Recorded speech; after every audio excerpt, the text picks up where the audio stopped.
Apcas, que no te lo cuenten. Escúchalo. Bienvenidos a Ciencia y Saber. Hola, ¿qué tal? Muy buenas, ¿cómo estáis? Bienvenidos un día más a Ciencia y Saber. Soy Joan Prats y hoy vamos a hablar de las estructuras submarinas frente al Yonaguni, en Japón. ¿Formaciones naturales o humanas? A pocos metros bajo el agua, frente a la isla japonesa de Yonaguni, existe una formación rocosa que lleva décadas alimentando una de las discusiones más fascinantes entre geólogos, arqueólogos, buceadores y divulgadores del misterio. Sus escalones aparentemente rectos, sus superficies planas y algunos ángulos que recuerdan a terrazas o plataformas han hecho que muchos la describan como una especie de pirámide sumergida. Otros, en cambio, sostienen que no hay ningún enigma arqueológico real, solo geología, erosión y el enorme poder del mar. La pregunta ha resistido el paso del tiempo porque toca una fibra muy concreta del imaginario humano. Nos atraen las ciudades perdidas, las civilizaciones desaparecidas y la posibilidad de que el océano conserve pruebas de un pasado que aún no comprendemos del todo. Pero una cosa es el atractivo de la hipótesis y otra muy distinta, la evidencia. Y precisamente ahí está el corazón del caso Yonaguni. La llamada estructura o monumento de Yonaguni fue descubierta en 1986 por un instructor del buceo local. Desde entonces, el lugar se convirtió en uno de los puntos submarinos más famosos de Japón. Se encuentra cerca de Yonaguni, la isla habitada más occidental del país, en el archipiélago de Ryukyu, muy próxima a Taiwán. Lo que hizo tan llamativo el hallazgo fue su aspecto visual. Bajo el agua aparecía una gran masa de roca con superficies amplias, escalones, aristas rectas y plataformas que, vistas en fotografías o vídeos, podían recordar a una obra humana. A partir de ahí, evidentemente, comenzó el debate. El principal defensor de la interpretación humana ha sido el geólogo marino japonés Masaki Kimura.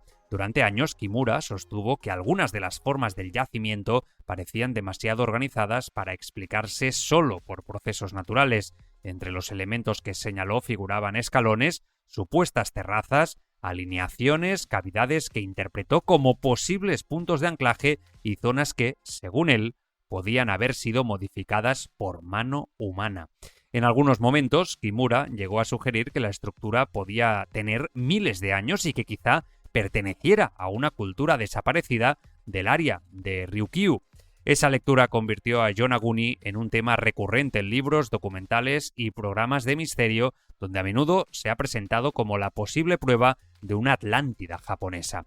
Pero aquí aparece el primer matiz importante. Incluso quienes defienden una posible intervención humana no han logrado presentar un consenso arqueológico fuerte a su favor. La hipótesis existe, sí, pero no domina el campo académico. La posición más aceptada entre geólogos y arqueólogos escépticos es que la formación del Yonaguni es principalmente natural. Uno de los nombres más citados en este sentido es el geólogo Robert Schoch. Su argumento parte de algo fundamental. La roca de Yonaguni es una arenisca con planos de estratificación bien definidos y con sistemas de fractura paralelos. En términos sencillos, eso significa que el propio material tiende de forma natural a romperse en bloques, superficies rectas y ángulos llamativos. Si a eso se suman una zona tectónicamente activa, terremotos, corrientes marinas intensas y erosión prolongada, el resultado puede producir formas geométricas que, vistas fuera de contexto, parecen artificiales. Schoch ha insistido precisamente en eso, que muchas de las características que más llaman la atención en Yonaguni, escalones, bordes rectos, plataformas, son compatibles con procesos geológicos normales en ese tipo de roca. Esta explicación tiene además una ventaja importante. No requiere suponer una civilización sumergida para explicar lo que ya puede producir la geología. Pero entonces, ¿por qué la forma engaña tanto al ojo humano? Parte de la fuerza del caso Yonaguni está en cómo percibimos los patrones. El cerebro humano está extraordinariamente preparado para detectar orden, simetría y diseño. Es una ventaja evolutiva, pero también una fuente habitual de errores de interpretación. Vemos caras en las nubes, figuras en la luna y estructuras arquitectónicas donde a veces solo hay fracturas naturales. En Yonaguni, esta tendencia se multiplica porque la formación presenta elementos visualmente muy potentes como escalones sucesivos, grandes planos horizontales, esquinas pronunciadas y una monumentalidad que impresiona. Bajo el agua, además, la iluminación, las sombras y el ángulo de filmación pueden acentuar todavía más esa sensación de obra construida. Eso no prueba que sea natural, pero sí explica por qué la formación ha fascinado tanto y por qué la intuición visual no basta como evidencia científica. Si Yonaguni fuera una construcción humana de gran escala, cabría esperar algo más que formas sugerentes. La arqueología necesitaría pruebas materiales más contundentes, como herramientas inequívocas, restos culturales asociados, artefactos, marcas de talla claras y repetibles o un contexto estratigráfico que demostrara actividad humana organizada. Ese es uno de los puntos clave del escepticismo académico. Hasta hoy, el debate sobre Yonaguni no se ha resuelto a favor de la hipótesis artificial porque no han aparecido pruebas arqueológicas comparables a las que normalmente sostienen la identificación de una obra humana antigua. Richard Persson, arqueólogo especializado en la historia antigua de Ryukyu, se mostró escéptico ante la idea de que se trate de un gran complejo construido. Su objeción encaja con el criterio arqueológico general. Una afirmación extraordinaria exige evidencias extraordinarias. Uno de los argumentos que suelen utilizar quienes defienden una posible antigüedad humana es el cambio del nivel del mar desde el final de la última glaciación. Durante el máximo glacial, el nivel del mar era mucho más bajo que el actual. Eso significa que zonas hoy sumergidas estuvieron emergidas hace milenios. Ese dato es real y es importante porque demuestra que, en principio, no sería imposible que existieran restos humanos hoy bajo el agua en distintas partes del mundo. El problema es que esa posibilidad general no demuestra por sí sola que Yonaguni sea uno de esos casos. De hecho, dentro del propio debate, hasta la cronología propuesta por Kimura fue cambiando con el tiempo. En algunos momentos habló de una antigüedad muy remota, en otros situó la posible modificación humana en una fecha mucho más reciente, de unos 2000 o 3000 años. Ese desplazamiento muestra hasta qué punto la interpretación no está cerrada. Este caso también sirve para algo más amplio. Recordar que la naturaleza puede producir formas sorprendentes sin intervención humana. Existen columnas basálticas, plataformas rocosas, arcos naturales, paredes casi rectilíneas y paisajes enteros que parecen diseñados por un arquitecto. A veces la geología compite con la imaginación humana. En Yonaguni, la mayor parte de los especialistas prudentes no niega que algunas zonas puedan parecer artificiales a primera vista. Lo que niegan es que esa apariencia sea suficiente para cambiar la carga de la prueba. El aspecto visual puede abrir una investigación, pero no la resuelve. Y eso importa mucho en una época en la que cualquier imagen espectacular puede viralizarse acompañada de afirmaciones rotundas sobre civilizaciones perdidas.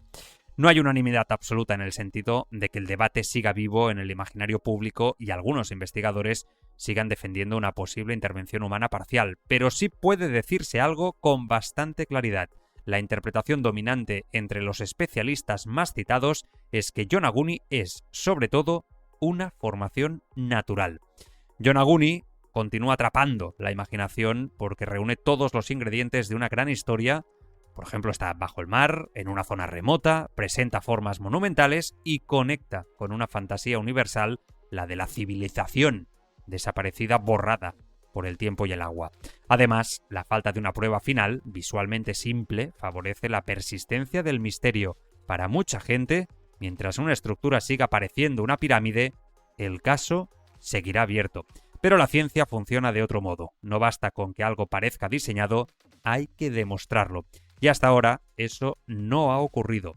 Las estructuras submarinas de Yonaguni son reales, impresionantes y geológicamente extraordinarias. Pero extraordinario no significa necesariamente artificial. Con la evidencia disponible, el caso más sólido sigue siendo el natural.